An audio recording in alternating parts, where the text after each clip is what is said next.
Bem-vinda a mais um encontro nessa semana, dessa jornada maravilhosa que está rolando aqui no nosso canal, essa jornada da primavera, que é para trazer muita orientação para você, informação, e começamos já aí, ó, na segunda-feira, falando sobre o que é, na verdade, humanização de parto. A Dor e educadora perinatal, na terça-feira, a Rita trouxe um pouquinho sobre a relação do medo.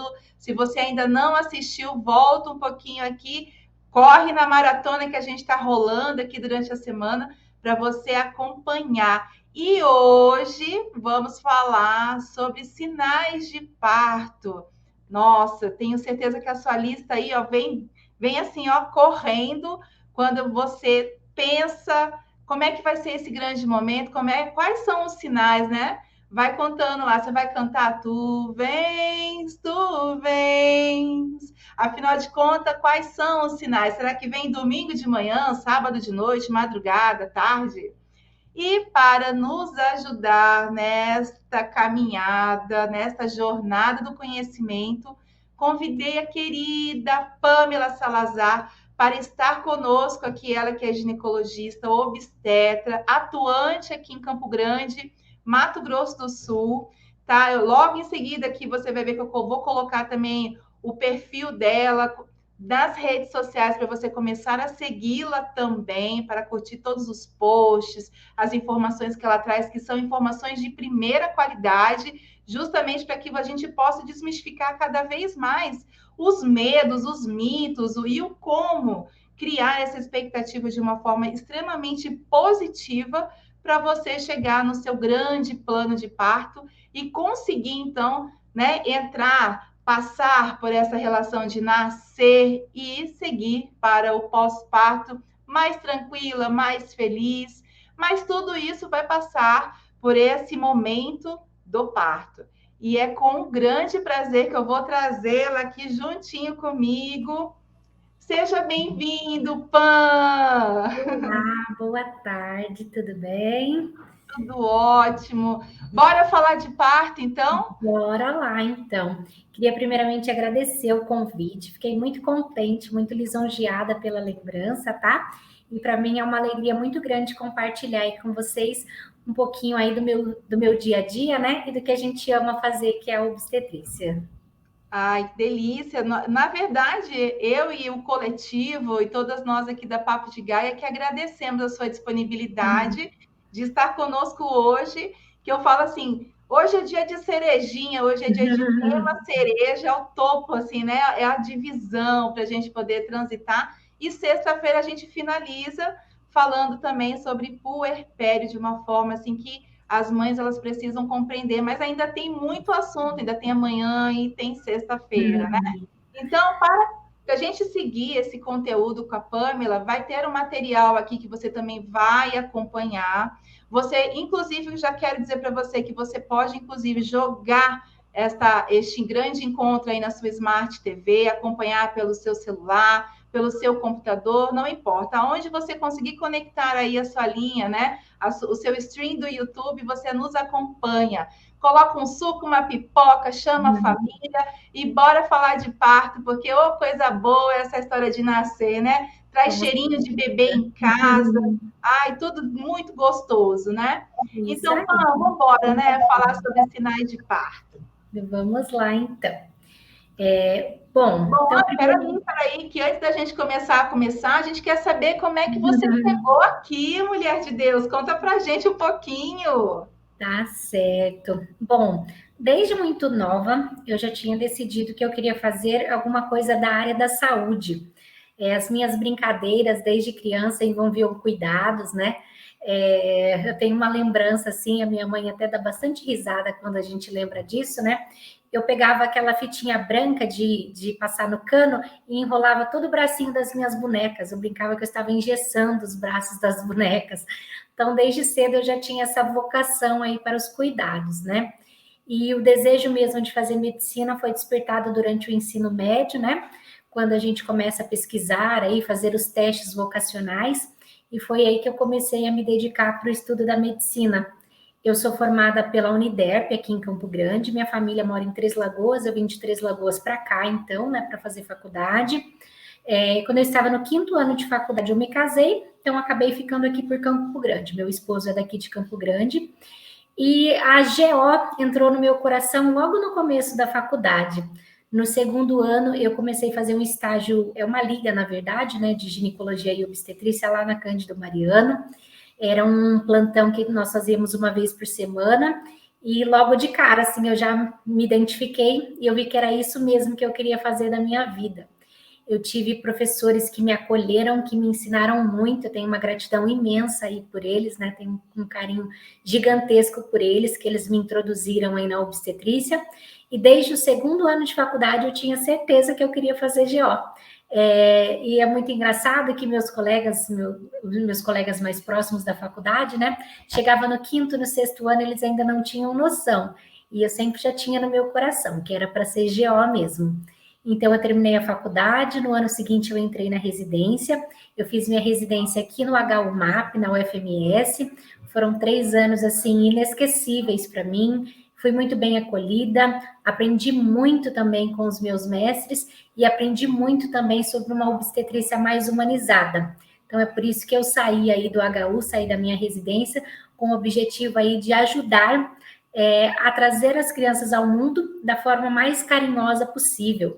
Quando a gente fala em humanização, né, nós estamos falando em acolhimento, em respeito, em receber bem. E é essa a minha ideia, receber bem. Ajudar as mulheres aí que desejam parir, né, da melhor forma possível. Ai, gente, que história deliciosa! Eu ouvi você, ai, deu até assim, ó, um suspiro no coração. Delícia! Que gostoso. Bom, então, bora botar em prática tudo que você aprendeu, tudo que você coloca em sala de parto, para trazer um pouquinho para as nossas mães essa relação de como que elas, na verdade, vão lidar, né, Pam, com toda essa relação de expectativa de nascer, de parto. Imagino que o seu telefone deve tocar muito de noite, né? Bastante. Então, vamos falar um pouquinho dos sinais do parto, né? A OMS, ela define como uma gestação a termo a gestação após as 37 semanas, tá? Então, o último mês, que a gente chama de gravidez, ele é um pouquinho mais longo, porque ele se inicia na 37ª semana, né? E ele pode terminar até a 42ª semana. O que nós chamamos aí de data provável do parto são as 40 semanas de gestação. O bebê pode nascer 3 semanas antes, que ele é considerado um bebê a termo, né, do tempo certo, ou até 2 semanas após a data provável do parto, tá? Então, tem uma preocupação muito grande, né? Nossa, eu estou chegando nas 40 semanas e não aconteceu nada. Calma, respira, ainda tem chão aí para rolar. Tem uns bebezinhos que vêm aí com 37, mas tem uns que vêm aí após as 41 semanas. E é justamente disso que nós vamos falar hoje, para identificar quais são esses sinais, os sinais que está mostrando que está perto, né? O tal do eu já escuto os teus sinais. Então, falando um pouquinho sobre as contrações. As contrações uterinas, ela nada mais é do que o músculo do útero, tá? O útero, ele é um órgão muscular, ele tem um músculo chamado de miométrio, que ele que vai ser responsável pelas contrações uterinas. A contração efetiva, ela é desencadeada no fundo do útero, nessa região mais de cima do útero, tá? E a direção dele é para frente, né? Para frente e para as laterais do útero, tá? As contrações, elas podem começar lá por volta das 36 semanas, algumas pacientes até começam um pouquinho antes, tá? Mas não necessariamente são contrações efetivas. É o que nós chamamos de contrações de treinamento, tá? Elas são contrações que, a maioria das vezes, elas são indolores, a barriga, ela fica durinha, mas a maioria das vezes ela é indolor, ou ela é acompanhada de uma leve cólica na região lá de baixo, que a gente chama de baixo ventre, tá? Conforme vai passando os dias, conforme vai chegando mais próximo do termo, essas contrações elas vão ficando mais ritmadas e mais regulares. As contrações do parto propriamente dita, elas são com as contrações desencadeadas, então, aqui no fundo do útero, elas são dolorosas e elas começam sem ritmo, mas com o passar das horas ela vai tomando ritmo. Quantas horas, né, ela pode ficar sem ritmo? O que a gente chama de pródromos de trabalho de parto, que é aquele período que antecede a fase ativa do trabalho de parto, ele dura em média aí 48 horas, tá? Então a mulher pode começar a ter essas contrações dolorosas, mas elas ainda vêm sem ritmo. Geralmente o período que ela mais acomete é o período da noite, né? Que é quando tem a maior liberação de ocitocina, quando começa na penumbra, né? Então, elas começam a ritmar. Primeiro, elas vêm sem ritmo a cada hora, a cada 2 horas, até que esse intervalo entre elas vai diminuindo e a duração vai aumentando. Nós chamamos, né, de trabalho de parto ativo quando a mulher tem pelo menos 3 contrações com duração superior a 40 segundos em 10 minutos. Ou seja, quando a contração está de 3 em 3 minutos. Então, que horas que é hora de ir para a maternidade? Que horas que é hora de avisar o seu obstetra ou procurar alguma urgência obstétrica? Quando essas contrações estiverem ritmadas, com intervalo aí de pelo menos 3 em 3 minutos. Um outro sinal premonitório, né, do parto é o famoso tampão mucoso. O tampão mucoso, ele é uma substância mucoide, tá? Ele tem a consistência como se fosse uma gelatina, uma clara de ovo, que ele fica na parte de cima do colo do útero. O colo do útero, ele tem formato de um túnel, tá? Ele é um formato tuneliforme. É um túnelzinho bem grosso, bem alto, que ele tem que ficar fechado durante toda a gestação. Por que ele tem que ficar fechado? Uma que é para ele armazenar o bebezinho lá dentro, né? E outra para evitar a ascensão, a entrada de bactérias, para não contaminar o líquido amniótico, porque o líquido amniótico, a bolsa amniótica, ele é um ambiente estéreo, né? E esse tampão mucoso, ele fica repousado sobre a parte de dentro do colo do útero e ele tem também essa função de proteger de infecção. Ele vai servir como uma barreira para impedir que as bactérias do canal vaginal subam até o útero e contaminem as membranas. Conforme o colo do útero vai abrindo um pouquinho, essas contrações, mesmo as de treinamento, elas já podem fazer uma mudança no colo do útero e pode amolecer um pouquinho. Então, o colo que estava totalmente fechado, ele começa com uma leve dilatação, ele começa com um leve encurtamento e esse tampão mucoso ele pode escorrer. O tampão, ele não é um sinal patognomônico, ele não quer dizer que está entrando em trabalho de parto, tá? Tanto que algumas pacientes começam a perder o tampão lá com as 36 semanas, 34 semanas, e só vão ganhar o bebê com as 40, né? Então, o que a perda do tampão significa? Que já tem alguma mudança, pelo menos na consistência do colo do útero. Ele já está pelo menos mais amolecidinho, tá? Ele não está tão firme. O tampão mucoso, ele pode ser de várias cores. Ele pode ser transparente com as raiazinhas de sangue, igual esse que está aparecendo para vocês. Ele pode ser marronzinho, como se tivesse aquela coloração no final da menstruação. Ele pode ser totalmente incolor. Ele pode ser rosado. E às vezes, quando sai o tampão, pode até ser que venha uma gotinha de sangue quando você passa o papel higiênico. Então, saiu o tampão mucoso. Devo ficar desesperada? Devo correr para a maternidade? Não. Respira e você vai ver se acompanhado da perda do tampão você começa a ter as contrações ou se ainda não, ou se foi só um sinalzinho que o seu colo do útero está tendo alguma modificação para preparar para o momento do parto em si. Rompimento da bolsa de águas. A bolsa de águas, ela é como se fosse uma bexiga, tá? Vamos imaginar uma bexiga dentro da cavidade uterina. Então, o útero, um órgão muscular, dentro do útero, a bolsa de águas, Dentro da bolsa de águas, o bebezinho, tá? Então, o líquido amniótico, ele serve para várias coisas. Ele serve como proteção térmica, então o bebezinho vai ficar aquecido. Pode estar o frio que for aqui fora, o bebezinho vai estar aquecido porque ele serve como proteção térmica. Ele serve também como uma proteção mecânica, tá? Então, por exemplo, às vezes a mãezinha tem uma queda na gestação. O líquido amniótico, ele vai servir também para amortecer essa queda.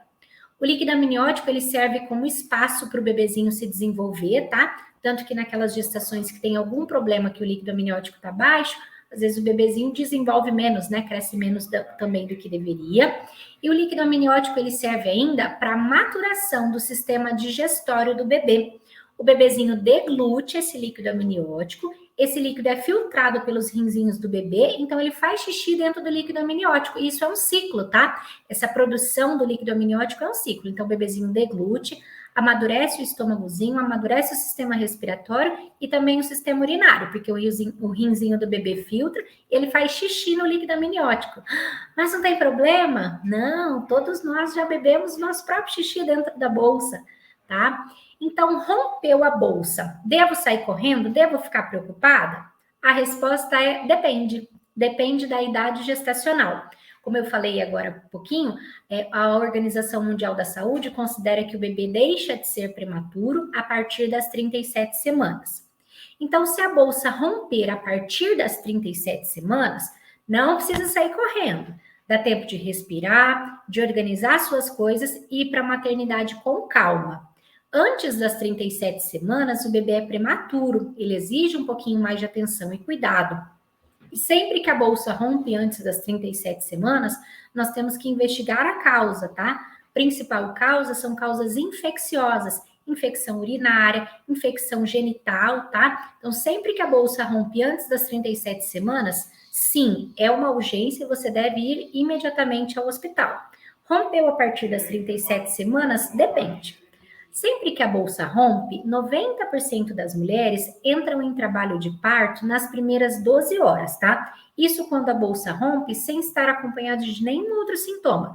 Rompeu a bolsa, eu não estou sentindo nada, não estou tendo dor, não estou tendo contração, não estou tendo sangramento. Então, 90% das mulheres entram em trabalho de parto espontâneo nessa janela das primeiras 12 horas, tá? A bolsa, ela não tem, assim, uma regra. Ela pode romper antes das contrações, ela pode romper durante o trabalho de parto, ou ela pode simplesmente não romper. Em alguns casos raros, o bebê nasce empelicado, que a gente chama, quando ele nasce dentro da bolsa. Então, se você está com mais de 37 semanas, você está em casa, não está sentindo nada e a bolsa rompeu, respira, organiza suas coisas, pega seu caderno de pré-natal, pega seus documentos do pré-natal e pode ir com calma para a maternidade. Não precisa sair correndo, não precisa ficar desesperada. Inclusive, o bebê tem até um período aí, tá? A gente fala, mas rompeu a bolsa, tem que nascer imediatamente. Não, um bebê a termo, ele pode ficar aí até 24 horas com a bolsa rota, tá? Que não tem nenhum problema para o bebê, tá? Um problema maior que tem depois das 16 horas de bolsa rota, tá? Rompeu a minha bolsa, vou ficar em casa esperando para ir para o hospital. Você tem um período aí até dessas 12, 16 horas, tá? Não tô sentindo nada. Mesmo assim, você deve procurar uma maternidade, porque aí tem que ter um cuidado a mais, que é a prevenção com antibiótico. Lembra que eu falei que o líquido amniótico é um ambiente estéril? Então, sempre que romper a bolsa acima de 12, 16 horas, a gente entra com uma profilaxia, uma prevenção de infecção para o bebê, com a administração de antibiótico até o clampeamento do cordão, tá? Dilatação do colo. Como eu expliquei para vocês, o colo do útero, ele é um tunelzinho, tá? Ele é um tunelzinho bem comprido, um tunelzinho grosso e bem firme, que ele tem que ficar fechado durante toda a gestação, justamente para abrigar o bebê. Quando começam as primeiras contrações, isso principalmente no primeiro parto, tá? O colo do útero, ele tem que primeiro afinar. Então, não vai ser incomum, por exemplo, você vai passar por uma avaliação obstétrica, o obstetra o médico vai falar para você, ou o profissional que te atender vai falar para você, o seu colo está médio, o seu colo está 30% apagado. Esse colo médio, esse apagamento do colo, na verdade, o tamanho do colo do útero. Então, o colo do útero, ele é um tunelzinho bem firme. Quando começam as primeiras contrações, ele vai afinando, afinando, afinando, até ele apagar 100%, ele ficar bem fininho, tá? No primeiro parto, primeiro acontece o apagamento, primeiro ele afina, para depois começar a dilatar. Então, por isso que a gente fala que tem que procurar a maternidade quando as contrações estiverem reguladas, porque as contrações irregulares, elas podem ainda afinar o colo, mas ela não necessariamente vai provocar uma dilatação ativa, tá? Nas multíparas, nas mulheres que já tiveram um parto normal anterior, isso acontece junto, o apagamento junto com a dilatação. Por isso que a gente fala que o primeiro parto demora mais e o segundo, terceiro e assim sucessivamente são mais rápidos, tá? Então, o primeiro colo ele tem que afinar, ele dá essa apagadinha para depois começar a dilatar. A dilatação ela precisa chegar até os 10 centímetros, tá? Que é o que a gente chama de dilatação total. Quando dilata os 10 centímetros e o bebezinho já está baixo, né? A altura do bebê é uma coisa muito importante também, né? A gente pergunta, o bebê já está encaixado? Como que a gente sabe que o bebê está encaixado? Eu fiz um ultrassom e o bebezinho já está de cabeça para baixo. Tem diferença entre o bebê estar de cabeça para baixo e o bebê estar encaixado, tá? O bebê estar de cabeça para baixo significa que ele está em apresentação cefálica, com a cabecinha voltada para o canal de parto, tá? Outro tipo de apresentação é o bebezinho pélvico, que é o bebezinho sentado, ele tá com o bumbum no canal de parto. Uma outra apresentação é o bebê atravessado, tá? O bebezinho atravessado não nasce de parto normal. O bebezinho cefálico ou pélvico, esse sim nasce de parto normal, tá? Então, o bebê estar cefálico, você vai fazer um ultrassom, apareceu lá no laudo, feto único cefálico, quer dizer que ele está de cabecinha para baixo. O bebê estar encaixado quer dizer que a cabecinha dele está dentro da parte inferior, do estreito inferior da pelve da mãe. Isso a gente consegue avaliar indiretamente pelo exame abdominal, tá? Mas a gente só pode bater o martelo e falar o seu bebê está encaixado através do toque vaginal. Nós temos um ossinho dentro da pelve chamado de espinha isquiática. Então, a gente considera que o bebezinho está encaixado, ele chama espinha isquiática porque ele é um ossinho pontudinho mesmo, tá? Quando a cabecinha do bebê alcança o nível das espinhas isquiáticas. Então, alcançou o nível das espinhas isquiáticas, aí sim a gente chama que o bebê está encaixado, tá? Então, o bebezinho está encaixado, com dilatação total, aí que a mulher entra no que a gente chama de período expulsivo, que é o período que começa a vir os puxos, começa a vir aquela vontade de empurrar o bebê, tá? Então, só recapitulando, no primeiro bebê, demora um pouquinho mais, por quê? Porque o colo do útero tem que afinar para depois começar a abrir, para depois começar a dilatar. Segundo, terceiro, quarto e assim sucessivamente, isso acontece junto, por isso que é mais rápido, tá? Tanto que muitas vezes a gente chega... tá no plantão, né? Tem uma paciente que é o quarto parto normal. Essa a gente corre para atender, para não nascer na recepção, porque são partos mais rápidos, né? Então, relembrando, as contrações de Braxton Hicks são aquelas contrações de treinamento, elas são irregulares e não necessariamente dolorosas, tá? Até que elas vão progredindo, aumentando na intensidade, na duração e diminuindo o intervalo. Então, quando ela tiver aí com um intervalo de pelo menos 3 minutos, regular, né? Um intervalo regular, não é aquela que vem e passa. Intervalo regular a cada 3 minutos, a gente considera que está na fase ativa do parto, tá? Para critérios de internação hospitalar, são pelo menos 3 contrações de 40 segundos em 10 minutos, associados a 3 centímetros de dilatação na primeira gestação e associada a 4 centímetros de dilatação na segunda, terceira gestação e assim sucessivamente, tá? Então, a pressão na pelve, ela traduz justamente o encaixamento, né, a descida do polo cefálico lá para a pelve. Então, vocês vão perceber que quando o bebezinho começa a encaixar, dá uma pressão no canal vaginal. Muitas das vezes essa dor ela pode ser referida até na região dos grandes lábios. Algumas pacientes se referem como se fosse um choque na região dos grandes lábios, tá? E quando o bebezinho desce para dentro da pelve, a barriga abaixa. Por isso que os antigos falam, o bebê está próximo de nascer, a barriga já abaixou. Nada mais é do que isso, tá? O bebezinho adentrando dentro da pelve materna, né? Entrando ali na pelve materna então abaixa um pouquinho a altura uterina. Abaixando um pouquinho a altura uterina, a sensação para respirar é mais fácil, porque libera o músculo da respiração, o diafragma, fica mais confortável, inclusive, para você se alimentar. Por quê? Porque diminui um pouquinho a pressão na região aqui do estômago, na região epigástrica, tá? Nesse final da gestação, é normal, principalmente nesse finalzinho assim, próximo do trabalho de parto, tá? É normal que o bebê reduza um pouco os movimentos fetais, justamente porque ele não tem mais tanto espaço para mexer. Então, ele vai diminuir a intensidade dos movimentos, tá? Ele não pode diminuir a frequência. A principal pergunta que a gente faz quando chega uma paciente para atendimento em pródromos ou em trabalho de parto inicial, o bebê está se mexendo? Por que a gente faz isso? Isso é um parâmetro de bem-estar fetal. Se o bebê está mexendo bem, é que ele está recebendo oxigênio suficiente e glicose suficiente. Então, é um bebê que tem plenas condições de aguentar o estresse do trabalho de parto. Não é anormal o bebê ficar sem mexer nessas últimas semanas, tá? Tanto que nós temos um instrumento aí que a gente começa a avaliar nesse finalzinho de gravidez, chamado de mobilograma. Mobilograma nada mais é do que a contagem dos movimentos fetais. Todas as vezes depois das principais refeições, café, almoço e jantar, a mãezinha tem que se sentar ou deitar do ladinho esquerdo, coloca as duas mãos na barriga e vai contar os movimentos do bebê, tá? O bebê tem que movimentar nesse finalzinho aí, nesse último mês, pelo menos 12 vezes ao dia, tá? E ele não pode ficar mais do que 4 horas sem se mexer. O bebê ficou mais do que 4 horas sem se mexer, você vai se alimentar, comer alguma coisa que forneça glicose rápida para o bebê, uma comida calórica, um doce, por exemplo. O bebê não se mexeu, isso é um sinal de alarme e você deve procurar imediatamente o seu obstetra ou uma urgência obstétrica, tá? Ainda sobre esse mobilograma, o bebê não pode reduzir as movimentações pela metade. Por exemplo, o mínimo que o bebê tem que mexer, 12 vezes ao dia.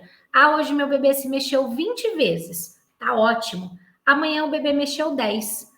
Uma que reduziu os movimentos pela metade e foram menos do que 12 movimentos ao dia. Você também deve procurar uma urgência obstétrica. Hoje meu bebê movimentou 30 vezes. Tá normal. Amanhã movimentou 15.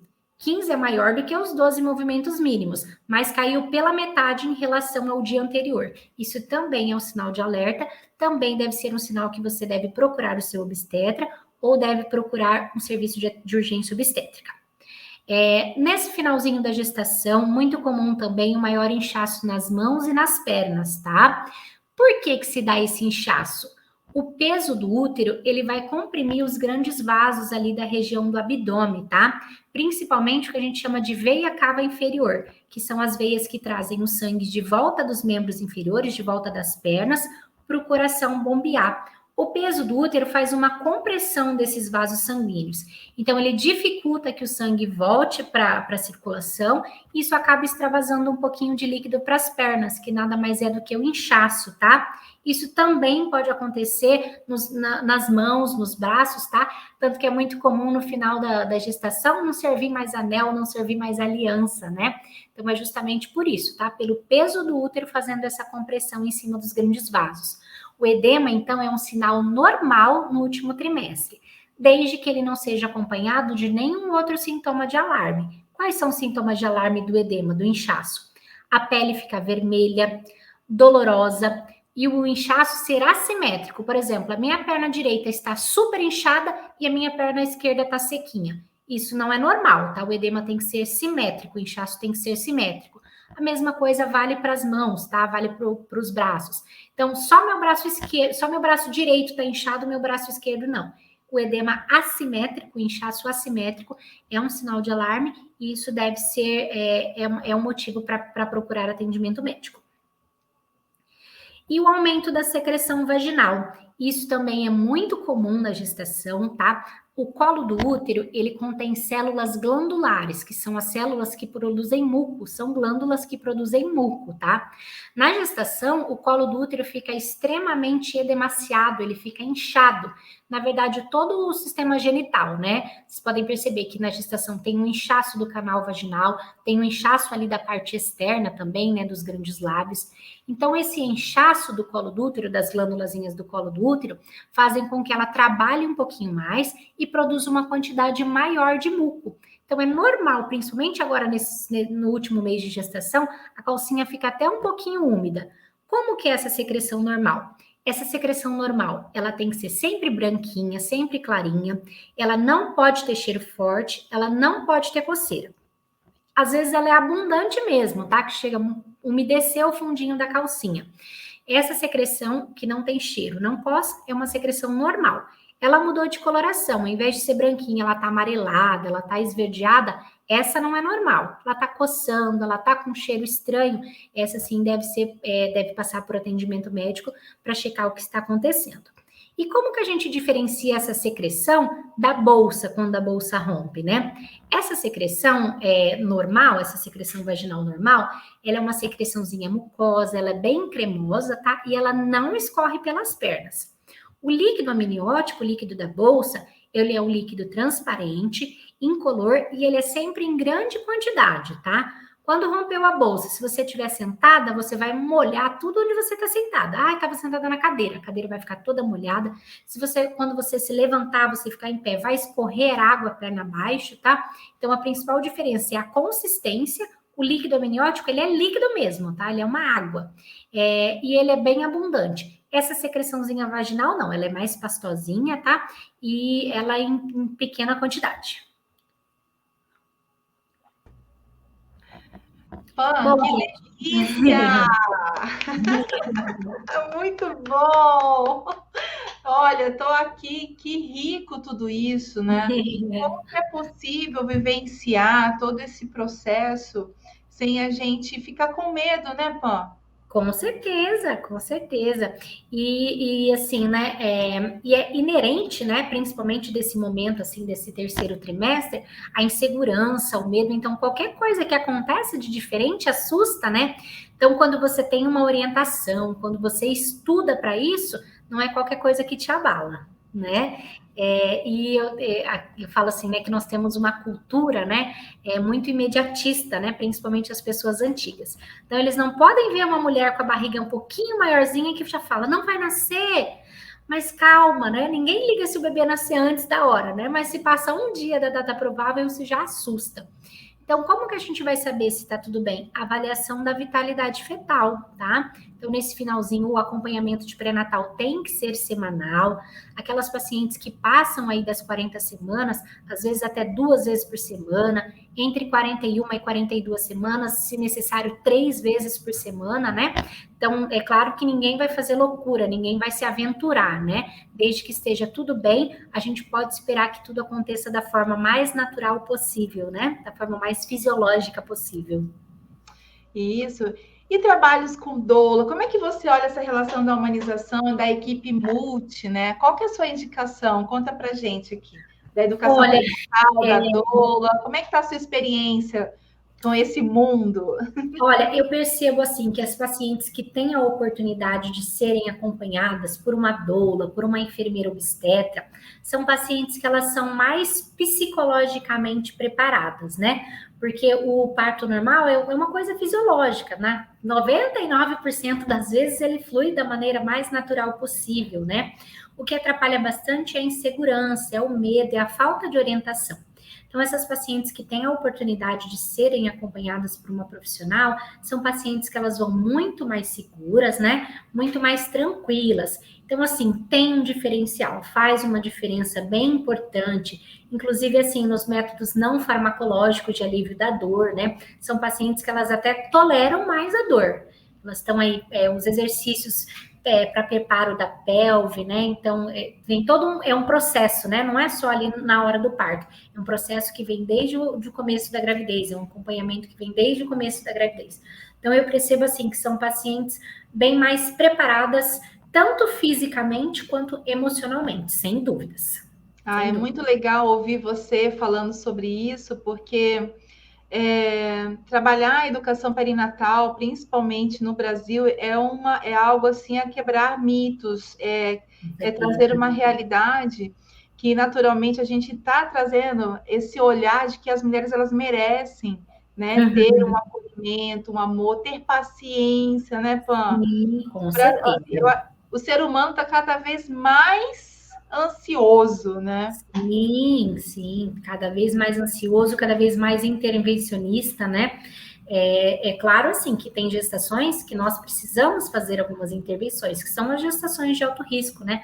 Mas, assim, o encorajamento, né, para o parto normal, para a gestação, principalmente o de alto risco também, eu super encorajo as pacientes do alto risco, né? Mas principalmente as pacientes do risco habitual aí, do baixo risco, né?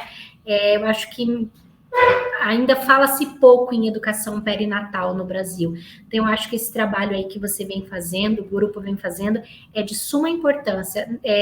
Às vezes tem mulheres que têm medo do parto normal porque não têm conhecimento, né? Elas têm medo da dor, elas têm medo, já ouvi falar tanta coisa, já ouvi isso e aquilo, e muita coisa mudou também na assistência obstétrica, né, nos últimos anos, para melhor, graças a Deus, né? Hoje em dia nós temos muitas pessoas mais engajadas, né? Nós trabalhamos com a equipe multidisciplinar. Então, esse acompanhamento, esse olhar da equipe multidisciplinar, de várias pessoas acompanhando, com certeza faz todo o diferencial aí no nascimento. Ai, que legal. Pan, quero te agradecer pela sua disponibilidade de estar conosco aqui contribuindo.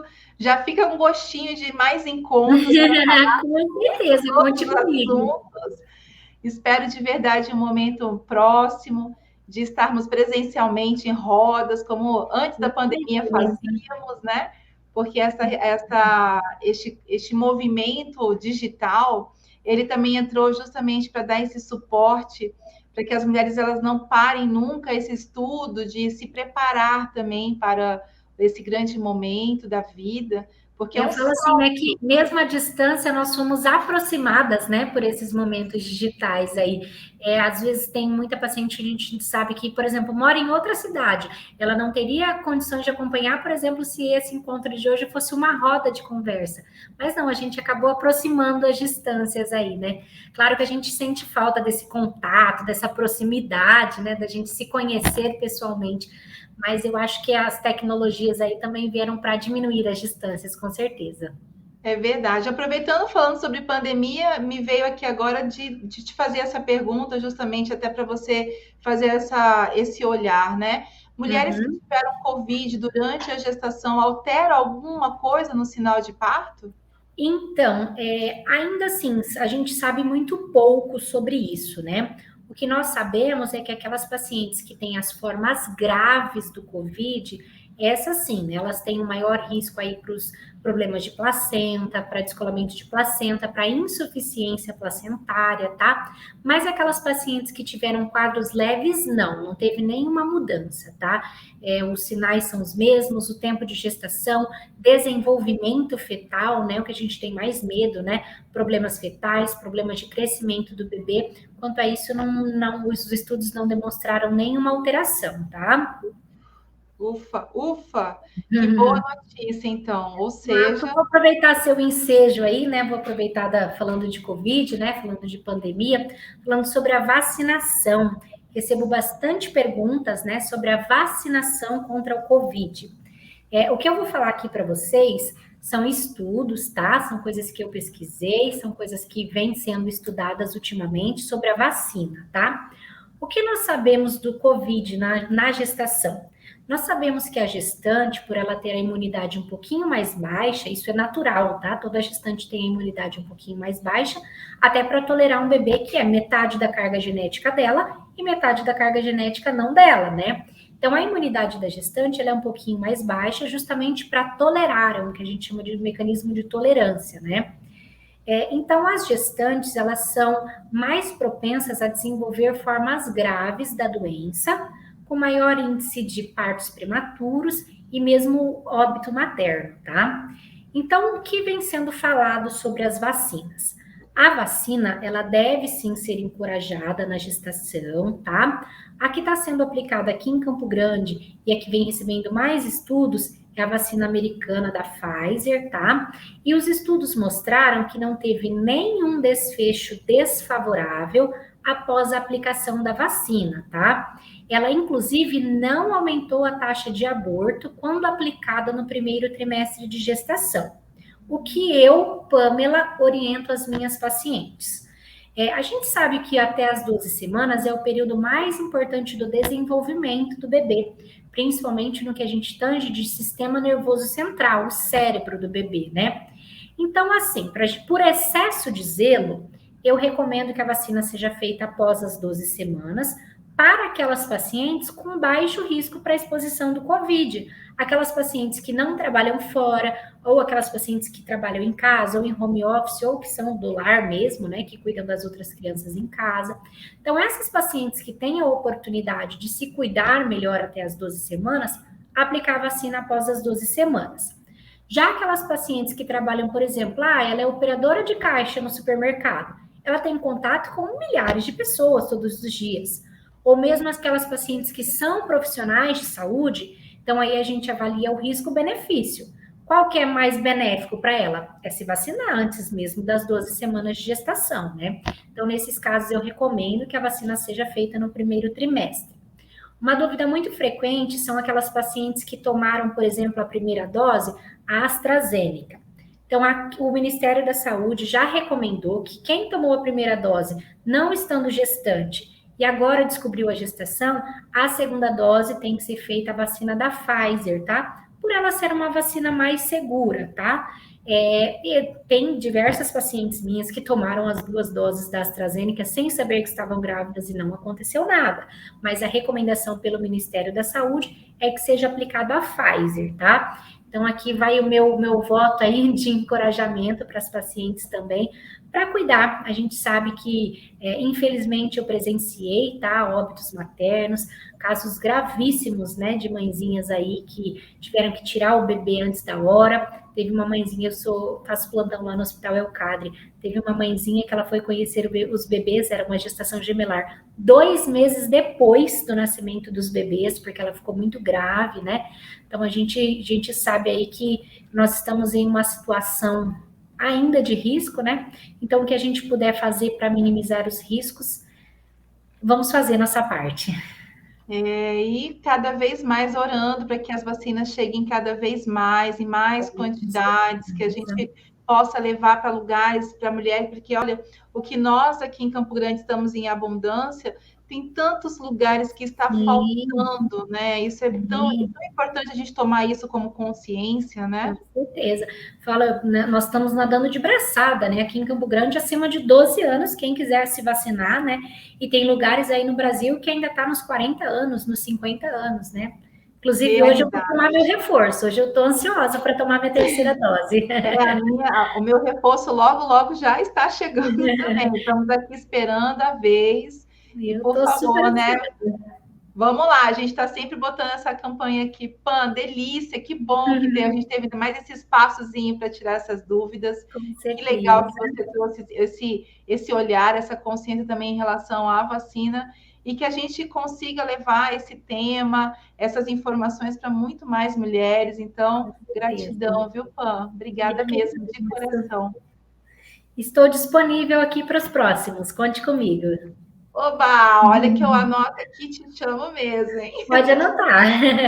Tá bom, então, minha linda, gratidão. Então, a gente se vê. Um grande beijo para você e bons partos e muitos bebês chegando por aí. Daqui a pouco o telefone está tocando. Beijo. Tchau, até a próxima. Meninas, espero que vocês tenham amado esse encontro da forma como eu amei aqui. Eu estava aqui assim, ó, olhando. Ai, que delícia falar sobre tudo isso. Que delícia trabalhar um pouquinho mais esses temas, justamente para levar para você aí mais empoderamento, mais conhecimento, consciência, para que você possa até falar para mais pessoas, contar para as amigas, conversar com a sua mãe, com o seu companheiro. Traz ele mesmo para esses momentos, principalmente aqui da jornada, para que você possa conversar, discutir no pé da cama, na hora do almoço. Olha que delícia a gente abrir esse assunto não só falando também das coisas boas de enxoval, da gente se preparar em casa, mas incluindo também na sua mala orientação, apoio e fazendo ótimas escolhas, principalmente que vão render ótimos resultados para você e para o seu bebê. Então, eu espero de verdade que você tenha gostado do nosso encontro de hoje. Não deixa de tirar as suas dúvidas também no nosso grupo do Telegram. Se você quiser tirar e colocar, principalmente, mais questionamentos, aproveita, coloca lá. Escreve aqui também no chat, que eu reporto tudo lá para a Pan e com certeza eu trago as respostas para vocês, sem sombra de dúvida. Então, com um grande coração aqui, acolhido pelo nosso encontro de hoje e esperando já por amanhã e sexta-feira, porque essa semana está gloriosa. Um grande beijo para você, abraço, bons estudos, e aí aproveita e comenta, compartilha. Se você já está até aqui e ainda não entrou aqui no nosso canal, tá esperando o quê, menina? Clica aqui embaixo, assina aqui, ó, clica no sininho, compartilha com outras pessoas também, justamente para que você fique atenta a todos os nossos encontros aqui do nosso canal. Vai chegar aí para você para te alertar, tá bom? Um grande beijo, então, até o nosso próximo encontro.